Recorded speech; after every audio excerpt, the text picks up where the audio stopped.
my brother's first jazz record, or when we did our Blakey's record, the producer sat in there, had a donut and some coffee. Yeah, that's great, do that again.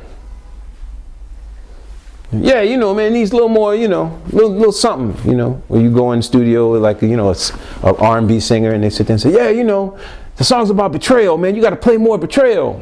I said, okay, great, you play it. So then my brother did a classical record. You go in the studio, there's the producer reading the score, reading the score, making notes. Oh yes, and bar 127, there was a little bit of a mix-up there, you know, we should do that one again. And pay attention to this such and such. And I'm like, oh my God.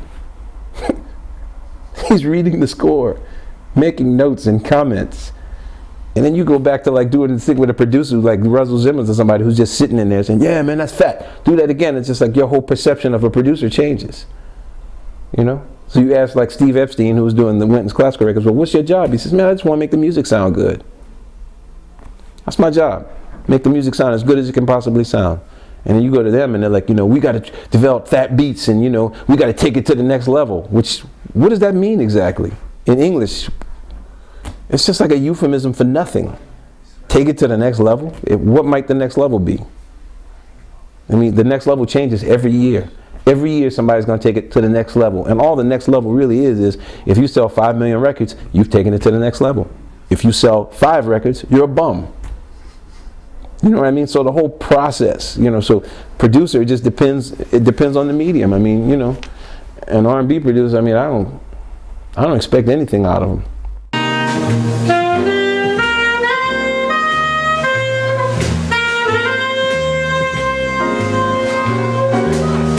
For singers who can't sing, you're right. They need people to tell them, oh yeah, do that bar again, do this bar. But if you have like a singer who can really sing, I mean, they know when they suck.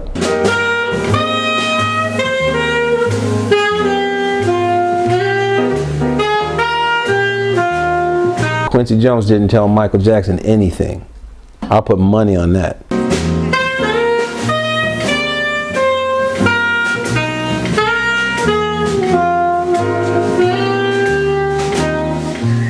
Quincy Jones did great is that he would hear a song and he would immediately know which musicians were the best ones for which song.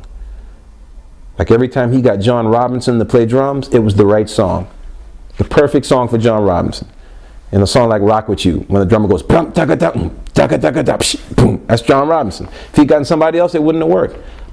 But all that stuff Michael Jackson does on his own, singing multiple versions of songs, singing close to the mic on the first one, away from the mic on the second one, standing over here, adding things. Man, Michael Jackson's his own singer. He knows what he wants.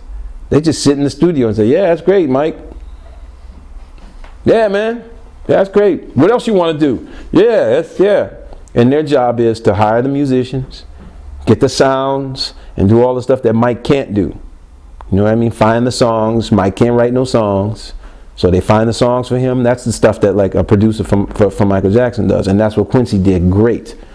But like Quincy Jones was not in there telling Michael Jackson what to sing, because Michael Jackson's a singer. Michael Jackson knows. You know what I mean? Michael Jackson's not going to sing a record and then come on stage and sing the song the same way that he sang it on the record. All these other people you're talking about, that's what they do.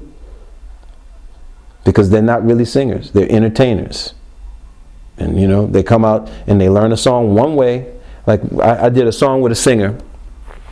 She worked on the stuff with her vocal coach, and we did 5 takes, and each take was exactly the same. I was sitting there like, this is so boring. She's just...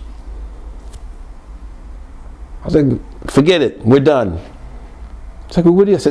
You sang the same thing 5 times. I'm sure we can put together one track, since you know you went home and learned it. And I don't admire people like that. I don't hate them.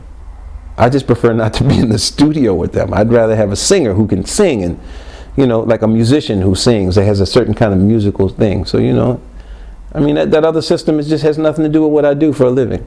You know.